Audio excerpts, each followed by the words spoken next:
Welcome to Localite, everybody. Thank you for joining me. John Compton here, and in studio with me is, I got to just start off with this, because one of the things about this job that I just love is being able to find folks that, maybe we run into at the grocery store or out doing our banking or something, and we don't realize the story, that's behind their life.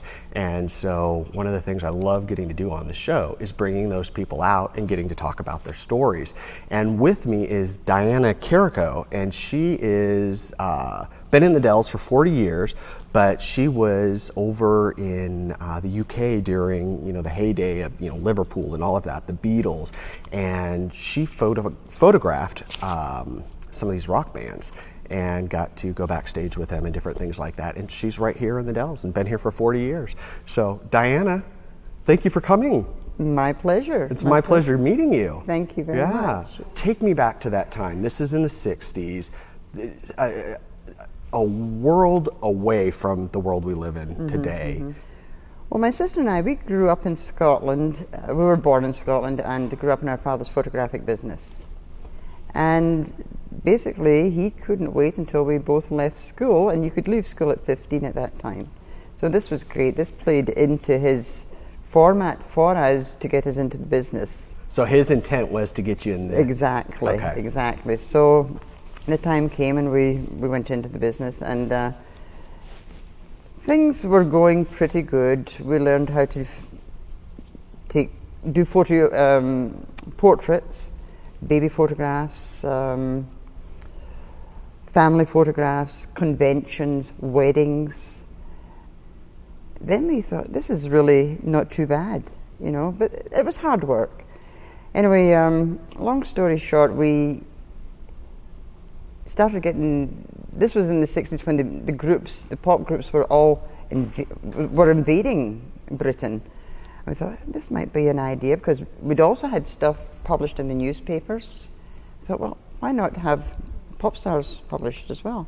So we would make our way of a night. It was all done at night time, and we'd get the last boat that left Dunoon over to Gourock. From Gourock, we'd either go by car or train up to Glasgow, which was another hour away, and we wangled passes to get backstage these concerts, and really had it was outstanding. It was outstanding. So we should clarify, you were not part of the press corps or anything like that. No. You did this essentially on your own time and with your own ingenuity to get in there and be amongst all our these own people. resources, and when I think back on it now, we had nerve.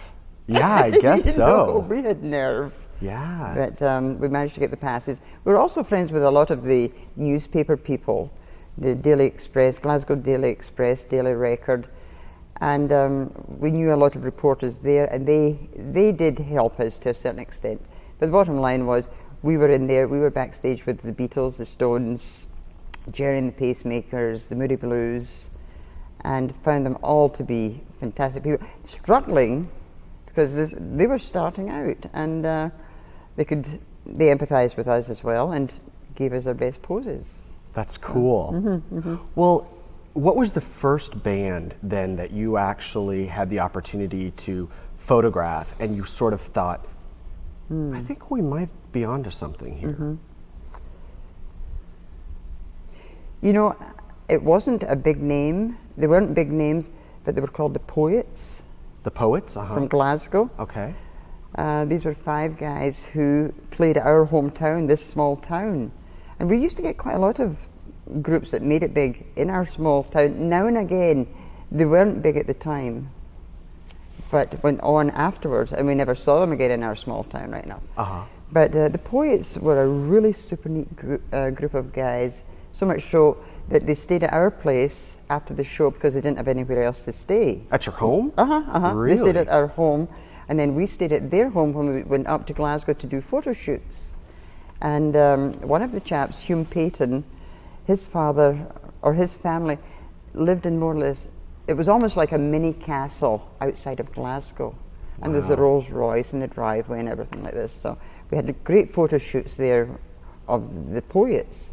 And on other occasions, we took the poets down to another town called Guruk, got them to the fire station. And there's photographs in the book depicting all this. Another time we went over to Rothsay, which is a wee island not far from where we all live. And we went round Rothsay Castle and got photographs of them there. Super neat group of guys. Their parents couldn't have helped us more. You know, Their parents? Their parents also. Really? Oh yeah. They were all in, everyone was involved. So your sister and yourself are doing this. How old were you? We were in our early 20s. What did your parents think about that? Oh, my father said, go for it. Really? He didn't worry about you taking at off at nights and Not chasing around rock bands? Not at all. Only thing that did, a wee story that comes to mind, was a group called the Mersey Beats from Liverpool. 5 guys, 4 or 5 guys, super neat guys. They were playing in Guruk again, and they were also staying in Guruk. So we contacted them. There again, it was, access was so easy. You know, yes, come on over. So a Sunday, we went over, got the boat over to Guruk, and spent the rest of Sunday with them, just taking photographs. They're in the book, and we were having such a good time. We missed our last boat back. Really?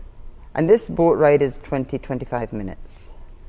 So we told the guy, I don't know how we're going to get home until the first boat in the morning at 6-7 o'clock. So we'll drive you back. Well, they had this big American station wagon, and we all piled into the car. We drove 200 miles. They said, how far is it? I said, well, it's a bit of a distance. You have to go around Loch Lomond, the famous Loch Lomond and that.